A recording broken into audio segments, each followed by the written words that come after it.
Hello and welcome or welcome back to my channel. I hope that you're all doing well this lovely.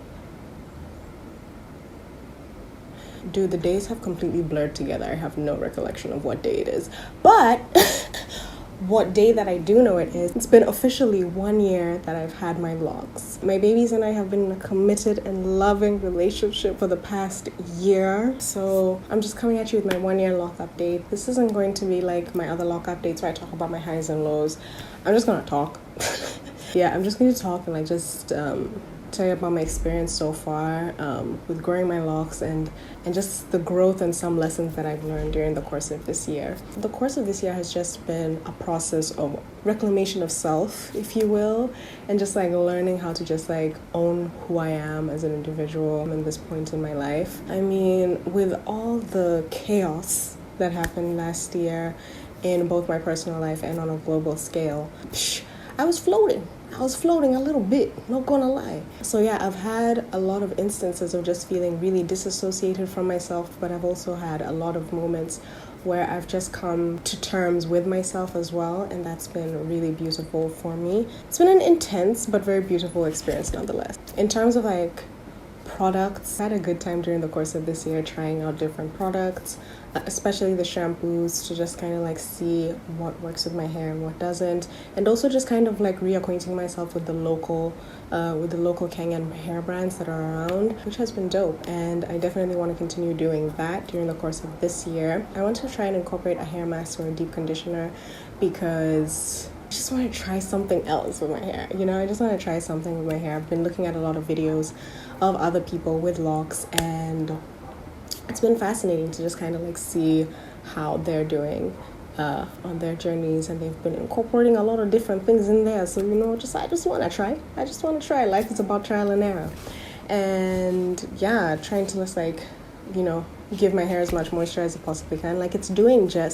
It's doing just fine with my water and oil mix and the olive oil that I've been using on top. That is my holy grail. It's been doing amazing. And yeah, I'm currently using the Bouquet green tea shampoo bar. That's doing okay for me, but I do want to try another shampoo. I do want to try 2 other shampoos, and then I'm just going to ease up on the shampoo trend and go on to my other bits. I mean, as you can see, my hair is doing a little bit of a it's doing a little bit of a swish. Ever since I did my retwist, which you can look up here for it. But yeah, ever since I did my retwist, my hair has been able to just lay a little bit on this side. It has a little bit of shake to it. So it's been fun. It's been fun just experimenting with different hairstyles, especially this one. I can't keep my hair just straight up in my face anymore because it's grown quite a bit, and it has a little bit of length and a little bit of weight right now. So I usually have my hair tied up right here because I can't tie it all the way back into a ponytail just yet. But yeah, emotionally I just feel there's been a lot of growth that I've done this year. We're not really hanging out with anyone, so it's just been a process of me just getting reacquainted with self, and just seeing who she is at this new stage in my life, in this new space that I embody. And it's been fascinating. I've had to check myself a lot, and I've also just been noticing how I've internalized a lot of bullshit that goes on around us, even though I thought I hadn't. I mean, we are products of these societies, as I said in my last video. If you're exposed to something long enough, it's going to affect you to some extent. So one of the things that just keeps playing in my head, a memory. It was me, sis Angie, in an art elective. It was a sculpture class, and for my last piece, you're supposed to create something super personal to you.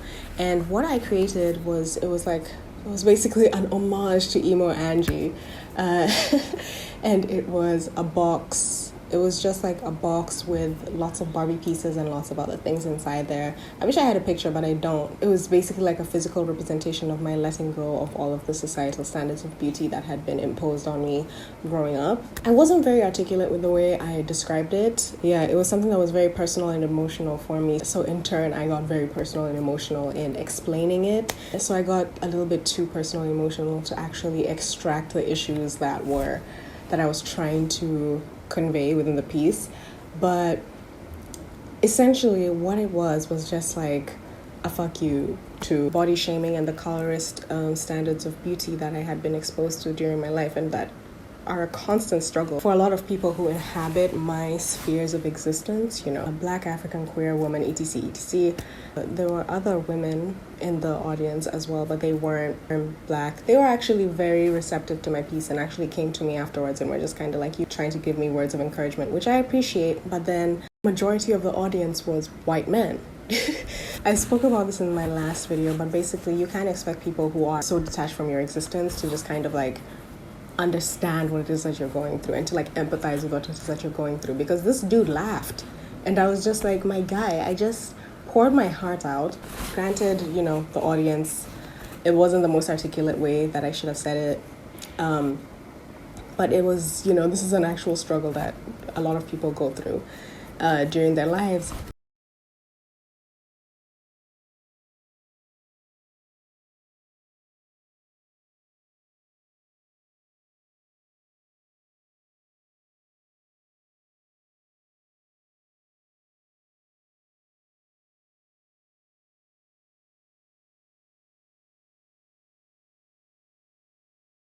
Basically, over the course of this year, I've just realized how much I've internalized and subjected myself to a lot of those standards that they just don't make sense.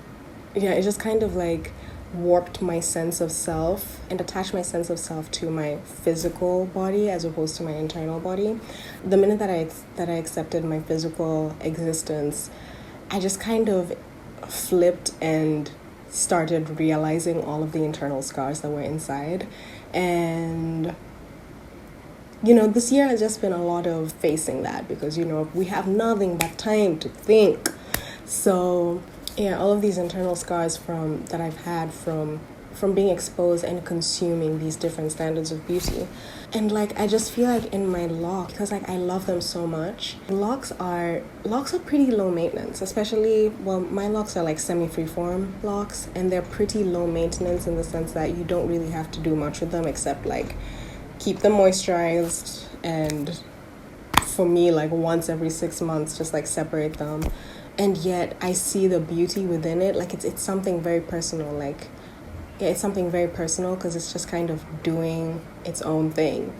And yeah, it's just kind of growing on its own terms, doing what it is that it wants to do. And I just feel like I formed such a different relationship with my locks than I did when I was a loose natural and I was paying so much attention to it.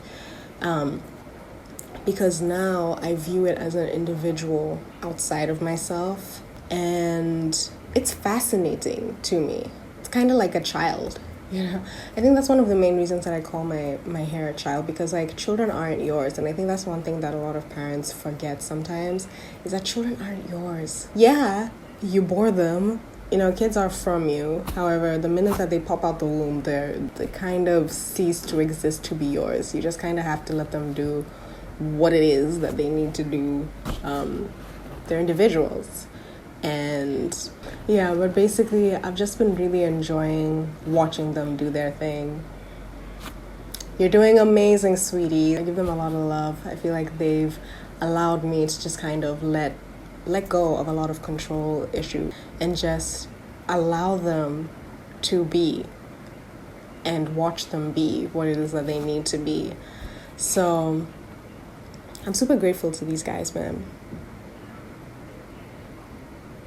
And that's what's been going on. My hair has been doing its thing. It hasn't really suffered from any dryness, because I use the olive oil probably I spritz my hair every day, and I'll put olive oil most days. Yeah, I'm gonna say most days, because like sometimes I won't. Like sometimes I'll just spritz it, but yeah, ever since I retwisted, I can kind of get into my scalp and put some oil on my scalp too, which has been quite nice as well. I'm just excited that I've gone this far. They're just going to continue doing them. So yeah, let me give you a quick 360.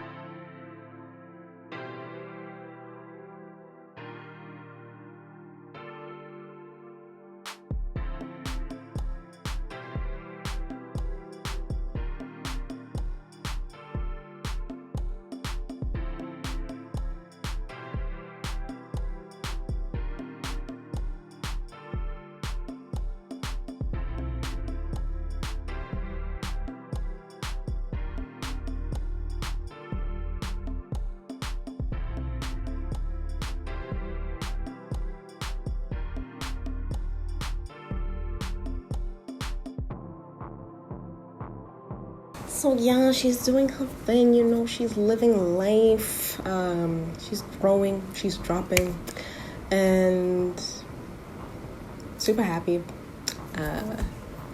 So if you guys haven't watched my last videos, I'm going to leave a link up here to the playlist where you can just go and binge a few videos if you would like to. And yeah,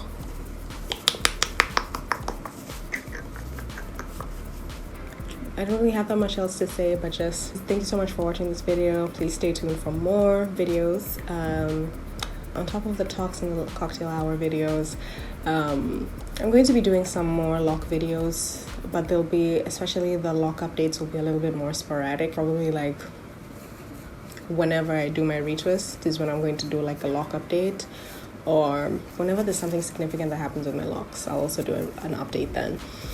But yeah, so lock updates will be a little bit more sporadic from now on, but then I'm still going to be doing product reviews. Like I said, there's a few products that I want to try out, local Kenyan brands as well. There's going to be some reaction videos. I also have like a few styles that I want to try out, so I'm probably going to like film those and just like post them here. If you guys have any lock videos that you would like me to do as well, leave a comment below and I will try to incorporate that as well.